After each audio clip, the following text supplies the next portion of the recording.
Okay, trying this again because the first time I talked for 20 minutes and that was way too long. So I pulled the 3 random RPG books that I have in my collection that I would be interested in trying at some point. It doesn't have to be our next round, but just like at some point. So I went through and I tabbed like kind of the important bits. So I wanted to kind of talk about those a little bit.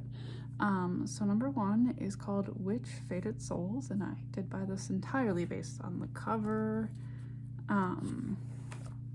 It is kind of based on the idea that all of you have made pacts with demons and you're different kinds of witches. So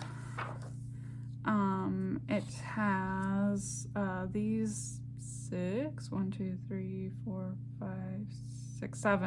different types of witches, from jinns, who are like wish granters, to, you know, liches. We all know what a lich is, yokai, seers, and then we've got attributes and skills, and those are similar to like D&D. You know, you got your dex and wisdom and stuff in here, and then the like more specific ones in your skills. Pursuits are going to be like your reputation and how much money you have.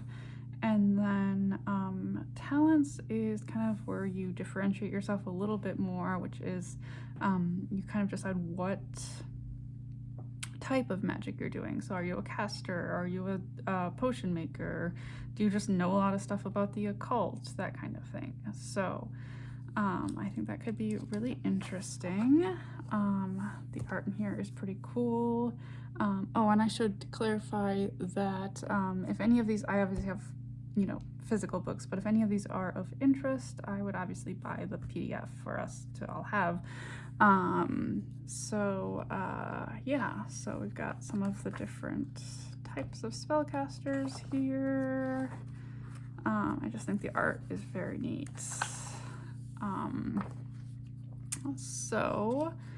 I talked about the talents, and let's keep going. Depending on what type of witch you are, you get different spells. So this is kind of like the overview of those.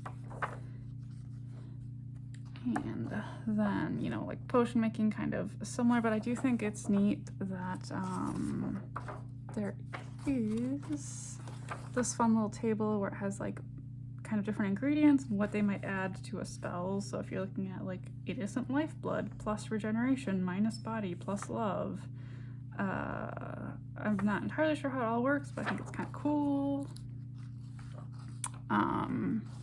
Later on, it does talk about the mechanics, and it's you roll 2d10 plus your attribute, plus either your skill or your talent, whatever you're using, whether you're using like a potion or you're using something like dodging or something. And then it has kind of a range of, you know, success or failure type of thing. And then, oh, look at this art. It's so pretty.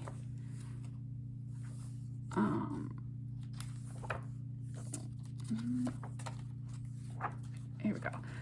So further on in the book, it does have quite a bit of information about like the history of the area, the setting, talks about some of the different planes that you have, you know, some of the actual physical areas of the world, the different demons. So depending on what kind of witch you are are related to a different kind of demon, and then different actual creatures that you might encounter. And it does have like all of the creature stats depending on, you know, if you might get into combat with them or whatever. So it's got, you know, a banshee has different attacks they do. It's got their skill numbers, specials, very similar to like a D&D sort of a situation. And then it's also got some like NPCs, and just some like DM advice. So that is book number 1. I'm actually gonna stop